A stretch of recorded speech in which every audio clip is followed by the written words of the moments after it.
ठाकरेंना 1760 सभा घेण्याची गरज नाही. एक सोनार की और दो लोहार की. आता दो लोहार की है आमच्या. एक सोनार की दो लोहार. जे प्रेझेंटेशन राज ठाकरेंनी केलं अडाणी संदर्भात ते आतापर्यंत देशाच्या इतिहासात कोणीच केलं नाही. ज्या प्रकारे राज ठाकरे उद्धव ठाकरे त्यांनी प्रेझेंटेशन दाखवलं, काय सांगाल त्या माध्यमातून? एक लक्षात घ्या, काल साधारण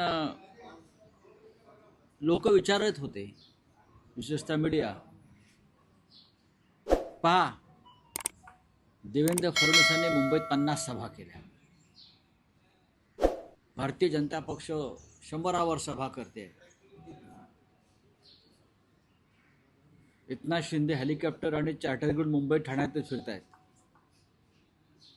हेलिकॉप्टर मुंबई ठाणे. शिवसेना कुठे आहे? राज ठाकरे कुठे आहेत? मी त्यांना एवढं सांगत होतो, ठाकरेंना 1760 सभा घेण्याची गरज नाही. एक सोनार की और दो लोहार की. आता दो लोहार की है आमच्या. एक सोनार की दो लोहार की. कालची शिवतीर्थावरची सभा ही गेम चेंजर सभा आहे, परिवर्तन करणारी सभा. शिवतीर्थ ओसंडून वाहत होतं आणि शिवसेना पक्षप्रमुख उद्धव ठाकरे आणि महाराष्ट्र नवनिर्माण सेनेचे प्रमुख राज ठाकरे यांचं भाषण, यांचा विचार हा फक्त शिवतीर्थावर जमलेल्या अलोट गर्दीने ऐकला नाही, तर महाराष्ट्राच्या, देशाच्या कानाकोपऱ्यात जिथे जिथे मराठी बांधव आहेत ते काल त्या भाषणाकडे लक्ष देऊन होते आणि त्यांनी ते पाहिले.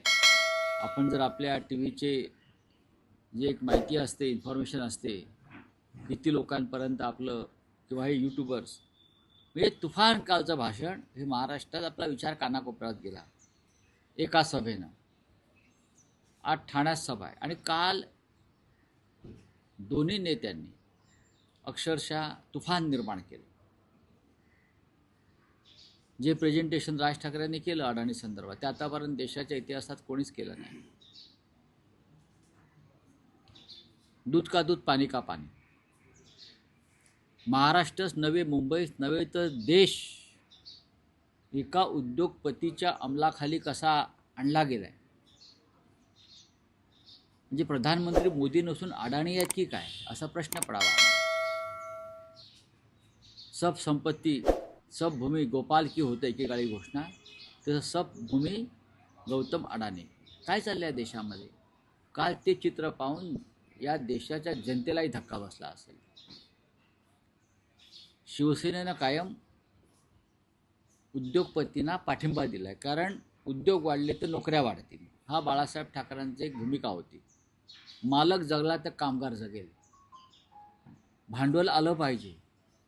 आम्ही भांडवलदारांच्या विरोधामध्ये कधीच नव्हतो, कारण भांडवल, गुंतवणूक ही जेवढी एखाद्या राज्यामध्ये येईल तेवढा रोजगार वाढेल, राज्याची आर्थिक स्थिती सुधारेल, राज्याचा विकास होईल.